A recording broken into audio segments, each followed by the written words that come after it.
Amigas y amigos de IQ Inteligencia Colectiva, estamos en su programa Frente a Ti y bueno, pues nos honramos en tener nuevamente como invitados a la doctora Rosas, María Cristina Rosas, internacionalista desde la formación como licenciada hasta el doctorado y bueno, pasando por otro doctorado como es el de estudios de América Latina en la Facultad de Ciencias Políticas y Sociales de la UNAM, la facultad quizás la más grande en América Latina de Ciencias Políticas.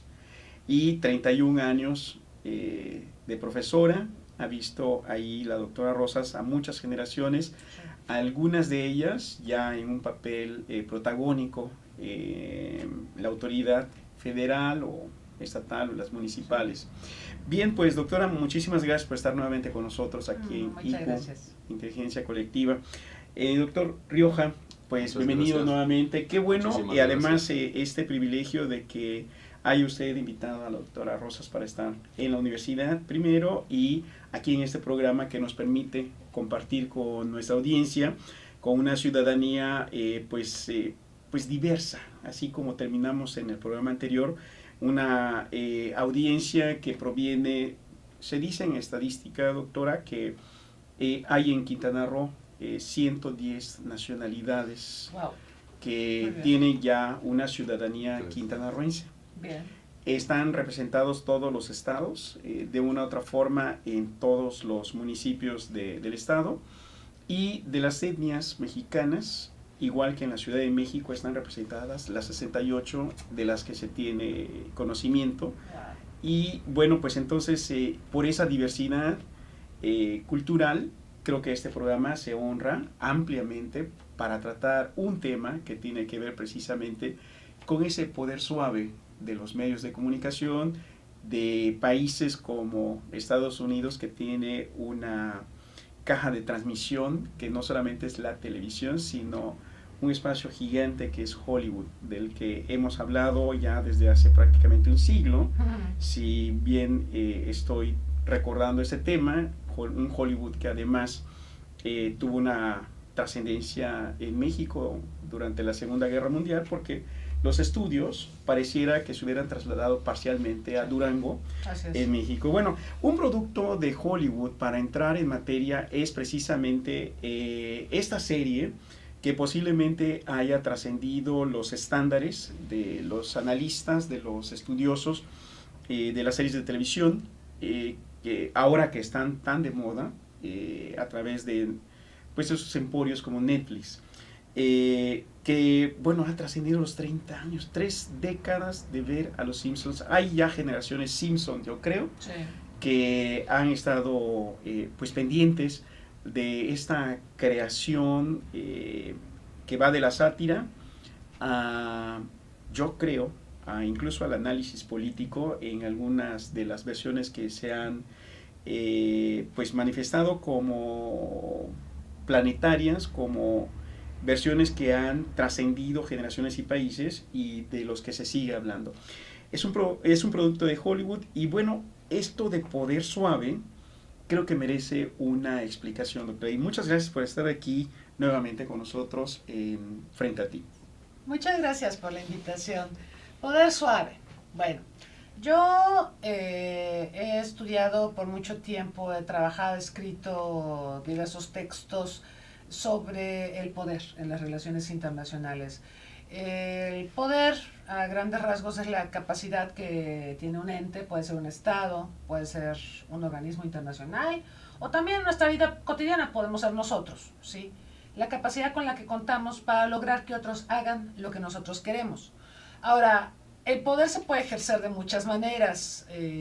Por ahí tenemos a un autor que usamos mucho en relaciones internacionales, Joseph Nye, que ha escrito bastante sobre poder suave. Joseph Nye pues dice que el poder suave es distinto al poder duro. El poder duro pues es el más visible, el que cotidianamente vemos referencial en que conocemos de comunicación, el poder militar, por ejemplo, o el poder económico, ¿sí? Yo puedo forzar a otros a que hagan lo que yo quiero a través de la guerra,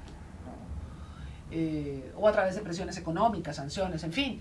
Ese es el poder duro, pero hay otro poder más sutil, un poder de cooptación, un poder que busca seducir, fascinar, lograr que ganemos las mentes y los corazones de las audiencias. Ese es el poder suave.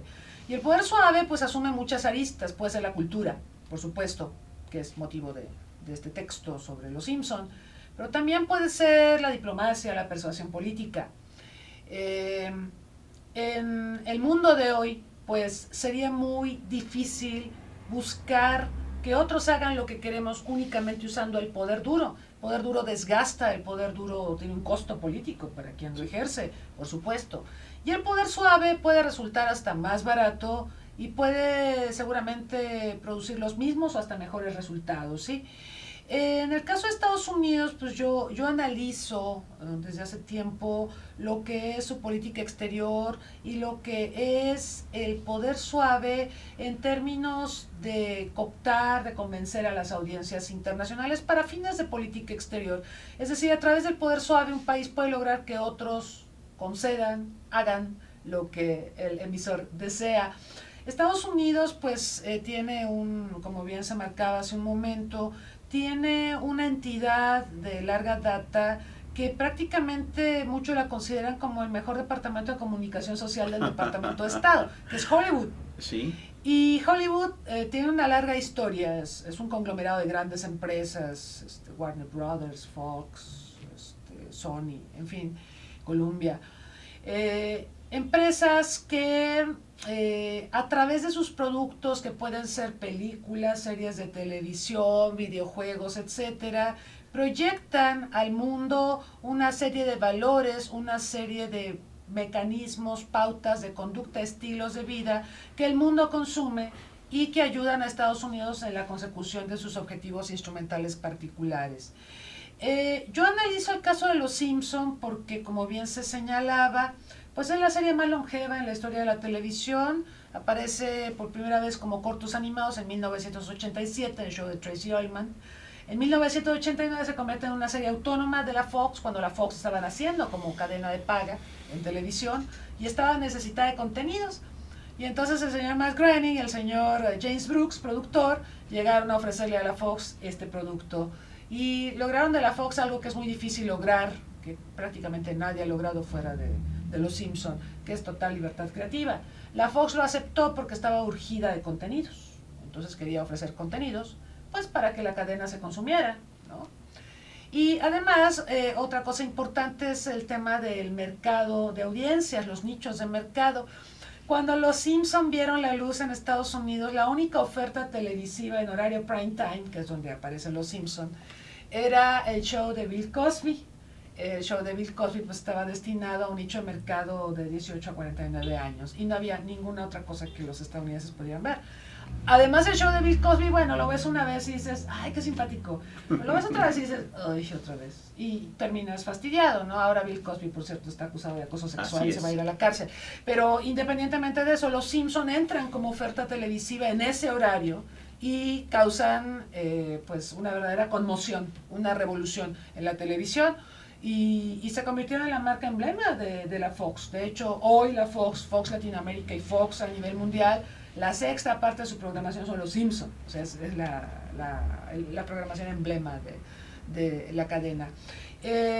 Los Simpson pues sí ameritan varios estudios porque, bueno, sobre todo en países desarrollados en Estados Unidos, en Francia, incluso en Islandia, me topé con un estudio.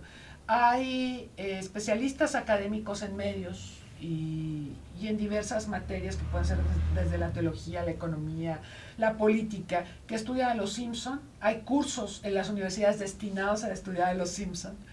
Y en México pues no teníamos nada fuera de un par de tesis que yo rastreé, que son tesis de la UNAM, básicamente en el área de ciencias de la comunicación, y algunos artículos y demás.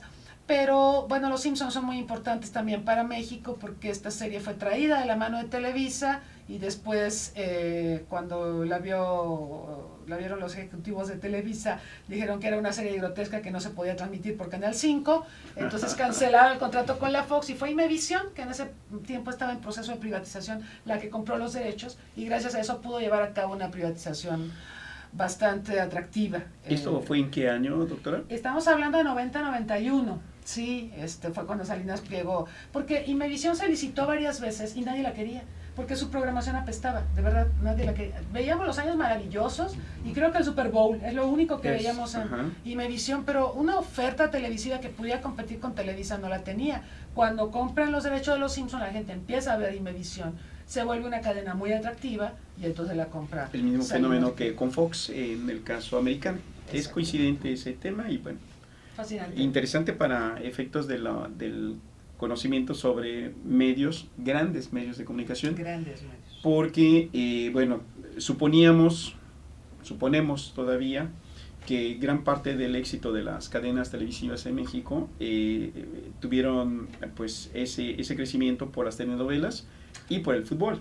Son temas de los que seguramente si nos alcanza el tiempo podremos volver a tratar, pero viendo cómo la evolución de este proyecto, ¿no?, de comunicación, sobre todo con ese poder suave que quiere proyectar Estados Unidos, le da vida a un canal de reciente creación como es Fox, en el caso americano, y en el caso mexicano, pues es el caso de Televisa, de TV Azteca, que ahorita, por cierto, es importante, más importante que en cualquier otro momento por el acercamiento que tiene su director, su dueño, con el nuevo presidente electo. Bueno, pero son temas que están en la mesa, pero vamos a seguir hablando de Los Simpsons. Bueno, sátira, cultura popular. La sátira es una forma de comunicar algo que de pronto puede ser motivo de burla, motivo de de desvío de una realidad que se quiere pues ver con otros ojos. Hay más definiciones. Y bueno, el tema es que la sátira cubre algo que de pronto no nos parece, sobre todo en ciertos sectores sociales o en las universidades, porque se tiene que hablar de cultura popular y pareciera que la única cultura que queremos nosotros aceptar, sobre todo las clases medias, es la alta cultura, ¿no? Claro. La cultura de pose, esa versión de salón francés, que además se tiene que decir en otros idiomas, de ser posible pronunciarlo en latín, griego, español, inglés, en fin. Pero el poder popular es otra cosa. Y justamente Los Simpsons son, podemos decir que son una forma... Híbrido. Un híbrido de... Entre alta cultura y cultura popular. ¿Por qué no nos explica eso, doctora? Sí, yo en este libro pues empiezo analizando el tema de cultura, que realmente ameritaba un estudio. Este es un libro de relaciones internacionales. Vemos la cultura desde la óptica del poder y hay muy poco escrito sobre cultura en relaciones internacionales. Lo que hay, lo de Huntington, lo del choque de civilizaciones, que además con todo el sesgo estadounidense, ¿no?, de cómo la cultura se puede usar para... Sí, pero la cultura se puede usar para muchas otras cosas y de otras maneras. Parece una definición de época, ¿no?, de finales del siglo XX. Sí. Apenas nos empezó a importar el tema. Y además el enfoque de Huntington, digo con todo respeto, pero básicamente viene a reivindicar a la cultura estadounidense y a considerar como amenazas a las que no son occidentales. Entonces, por favor, esos estudios no son serios, ¿no? Acá lo que yo busqué fue hacer un estudio serio desde México, además este es el libro en español, el primero en su tipo, donde empiezo analizando la cultura y este debate de alta cultura, la cultura de las élites frente a la cultura de las masas, la cultura popular, o la cultura de la plebe, como diría la hija de cierto presidente que ya se va, de la prole. Sí. Y bueno, uso a muchos autores. Hubo un libro famosísimo para leer, el Pato Donald de Matelar. Sí, claro, de Matelar. Uso también a Humberto Eco con los apocalípticos y los integrados, simplemente para decir que es una falacia esto de la alta cultura y la cultura popular. Los que han creado estos conceptos, pues, como dice Humberto Eco, los que hablan de alta cultura es porque tienen mucho miedo de la cultura de los demás, ¿no? Niegan la diversidad, esto es un tema fascinante, ¿no? Vaya que sí. Y los de la cultura popular pues, son los integrados, los que dicen, sí, pues hay esta manifestación y esta, un poco lo que hace García Canclini, ¿no?, cuando habla de culturas populares. Y esa es la realidad en la que nos vivimos, en la que nos desenvolvemos, y en la que vivimos. Los Simpson tienen la virtud de usar como narrativa la sátira, pero además hacen referencias a la alta cultura todo el tiempo y a la cultura popular. O sea, es cultura referenciada, los Simpsons son cultura referenciada. Pero está pensado el programa de televisión de tal manera que aún las personas, los más pequeños, que tienen todavía mucho que aprender en su formación educativa. Los disfrutan, pero también la gente que tiene muchos estudios y tiene un nivel cultural alto, los disfrutan. Eso es una genialidad, obviamente, de los creadores. Los Simpson fueron pensados como caricatura para adultos, para este nicho de mercado de 18 a 49 años, pero era inevitable que los niños los vieran, porque los monos son amarillos, grotescos, ojones, es imposible que los niños no los vieran. Entonces había que lograr que los Simpson en sus diálogos, en su quehacer, dijeran algo que la gente entendiera, la gente común y corriente. En la narrativa es así, tiene muchos elementos de cultura popular, de lo cotidiano.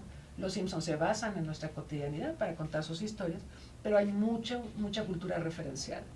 Es fascinante la manera en que se estructura la serie. Es fascinante también como lo está explicando, porque me parece que justamente cuando hablamos de los Simpsons no todos se han familiarizado con los Simpsons. Hay un nicho de mercado efectivamente que ha resultado pues atraído por una sátira de estas características, y hay un nicho, bueno, más que un nicho, hay un grupo que dice no, eso mis hijos no lo deben ver, es correcto. Eso mi papá me dijo que es malo, eso mi mamá se sintió ofendida porque vio algo de eso.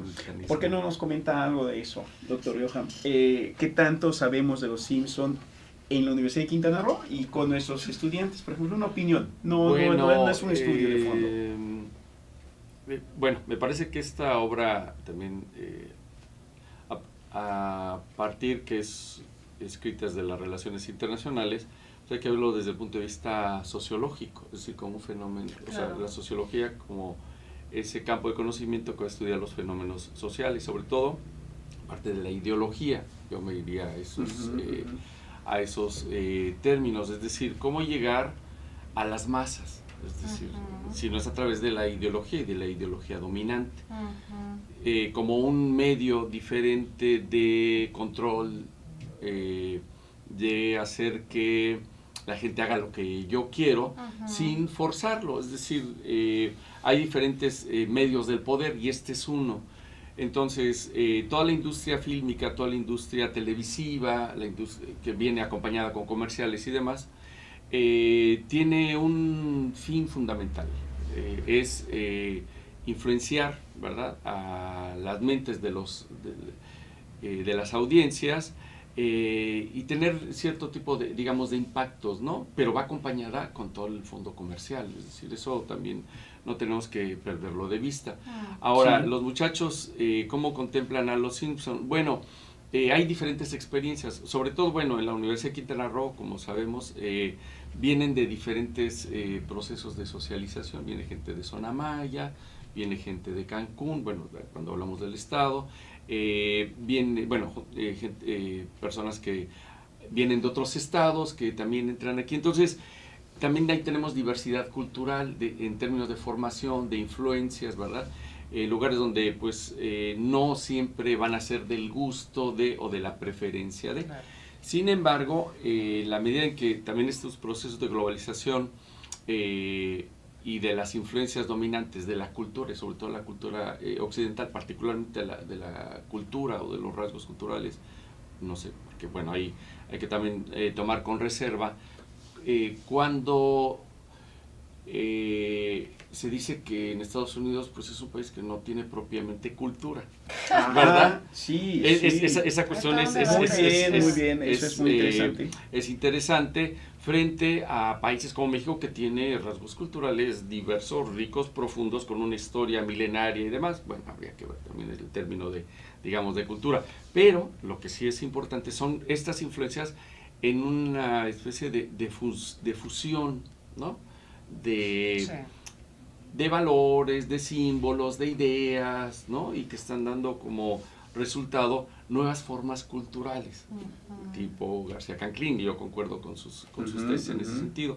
Entonces, en la Universidad de Quintana Roo es difícil tener, bueno, porque además no hay estudios, ¿no? No hay estudios al respecto no hay de cómo... Estudios, ese es el tema. No hay estudios de cómo hay estas influencias de la ideología dominante, yo le llamaría de esta manera, mediante el uso de los medios y a partir de los mensajes que vienen en cierto tipo de programas, particularmente que a mí me fascinan los Simpson, ¿no? Digamos, sus personajes y todo esto.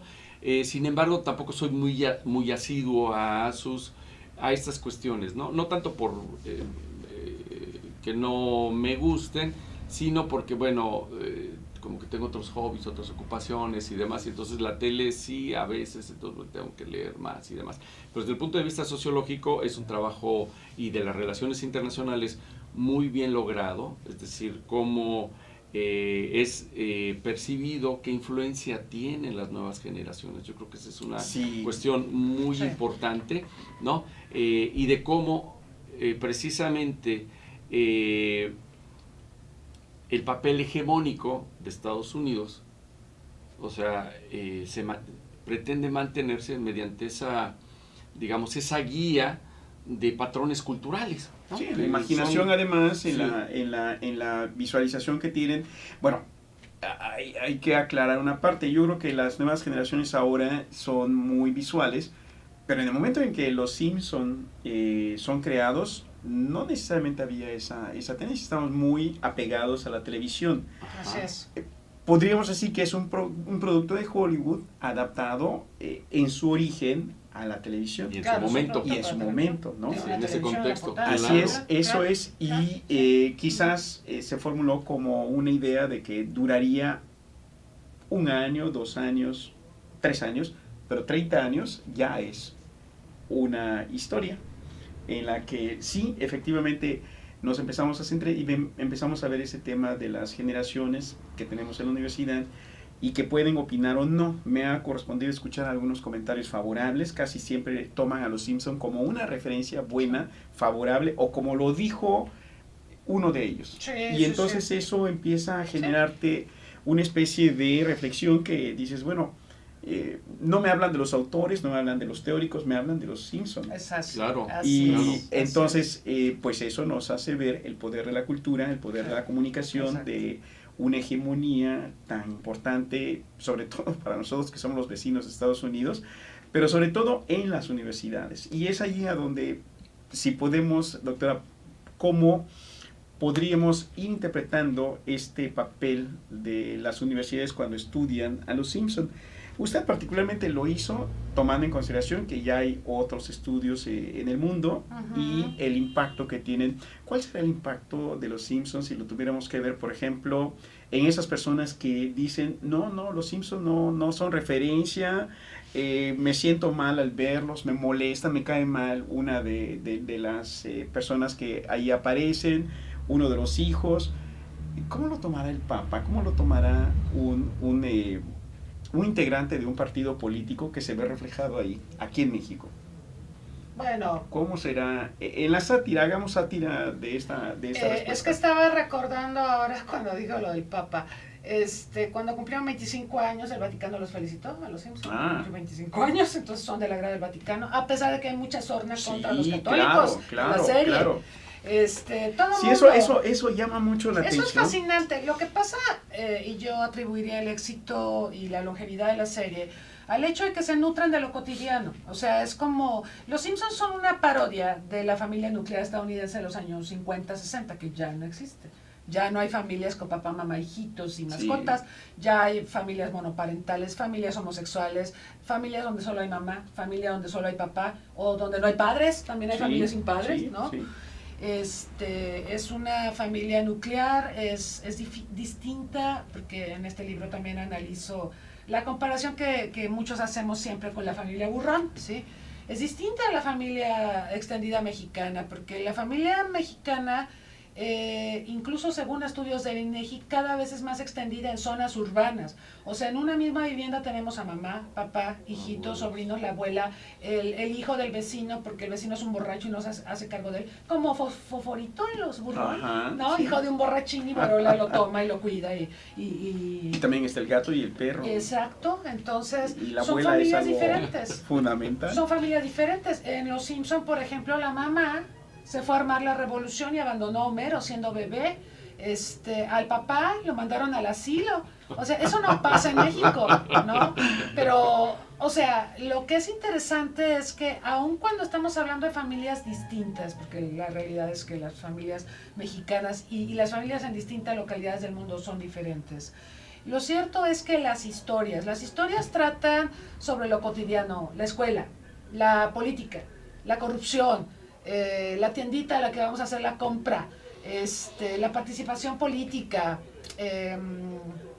el aprovechamiento escolar, la infidelidad, y se han ido a temas más controversiales todavía, como la homosexualidad, sí, la religión, etcétera. Entonces, son temas que están presentes en lo cotidiano. Ellos lo manejan con sátira, o sea, el discurso que ellos utilizan siempre es satírico. Entonces, la sátira es muy interesante, es un recurso narrativo que habíamos visto mucho en literatura, con Molière, con, no sé, pero llevado a la animación, nos lleva a vernos reflejados en la serie, pero al final del día no nos sentimos ofendidos. Esa es una virtud de la sátira. La sátira se burla del espectador, le señala sus defectos, pero no termina ofendiendo, a diferencia de otras formas discursivas. Claro, ¿no? Es el caso de lo que vivimos hace 2-3 años en Francia, cuando de pronto vimos un acto que nos horrorizó en el mundo porque fue atacado uno de los medios que precisamente hace un tipo de comunicación para franceses, hay que decirlo así, yo creo que es para franceses, ¿no? Claro. Y de pronto, pues los medios ya no están restringidos a las fronteras. Tristemente. Y desafortunadamente el discurso trastocaba valores importantes de sociedades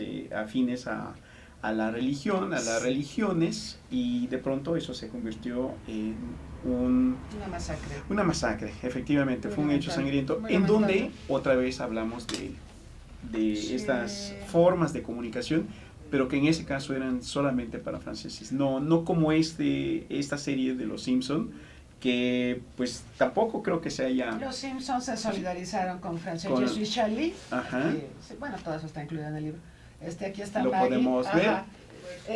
Los productores de Los Simpson y la animación en Estados Unidos tienen mucha colaboración con la animación francesa y se admiran profundamente. Cuando pasó lo de Charlie Hebdo, toda la productora de Los Simpson se condolieron, mandaron condolencias, expresaron su pesar por lo sucedido, y a la más pequeña de la familia Simpson, que es Maggie, la vistieron, aquí no se ve porque está blanco y negro, pero la vistieron con los colores de la bandera francesa y le pusieron la banderita de Je suis Charlie como un gesto de solidaridad, algo que le fascinó a los franceses. Los Simpson tienen mucho de esto, o sea, son muy mundanos, se conduelen de la tristeza, de las desgracias ajenas, y lo presentan en sus personajes. Eso también vende, por supuesto. Por supuesto, la solidaridad que a veces no practicamos en términos... ¿En casa?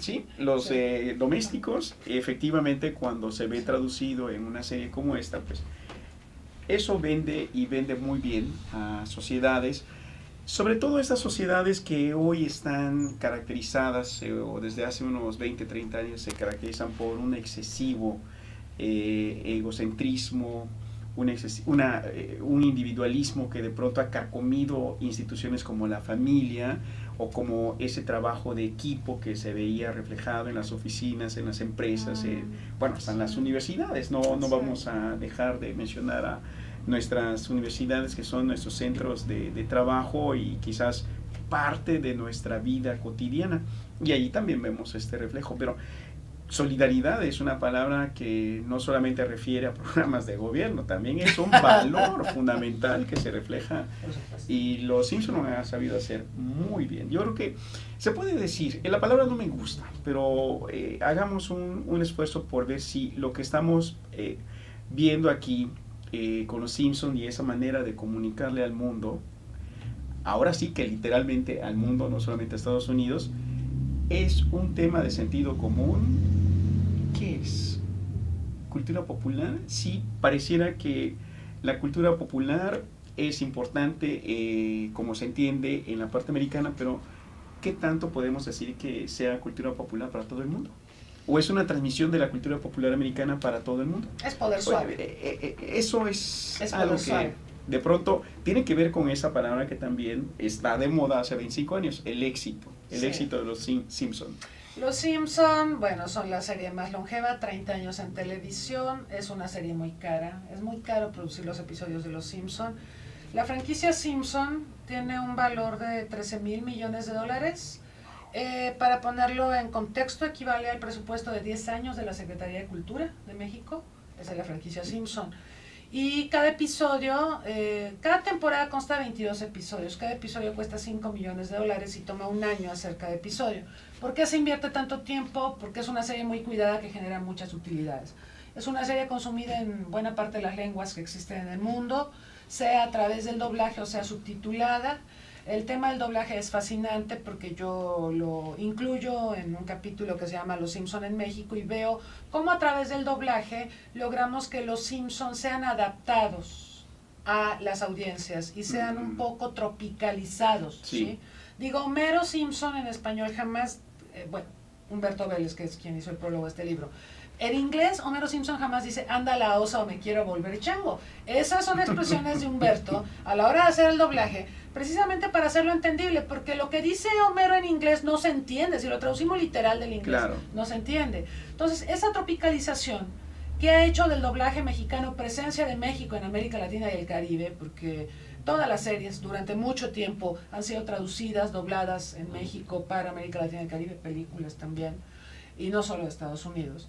Son, digamos, formas de adaptación que vienen un poco a mi manera de ver, a responder al argumento de que esto es vil imperialismo. Si se fijan en el libro, este es el libro, acá hay un mapa del mundo con una suerte de pintura amarilla. Es una lata de cerveza Dove, no pudimos poner cerveza Dove como tal, pero se entiende que es la cerveza Dove, la cerveza que toma Homero, y de ahí salió pintura amarilla que está vertida sobre el mundo. El mundo. Esto sería imperialismo cultural. Sin embargo, el doblaje permite adaptar a los gustos de las audiencias, entonces ya no es tan imperialismo. Es una forma de imperialismo, pero para ser consumido requiere adaptaciones y adecuaciones en los países de consumo. Cito el caso de cómo se consumen los Simpson en diversas partes del mundo. En Francia se les dobla el francés, en Alemania también. En Italia, los que hacen el doblaje tuvieron el tino de doblar a los personajes de los Simpson conforme a cada provincia italiana. Entonces hay personajes que hablan en siciliano, hay personajes que hablan en napolitano,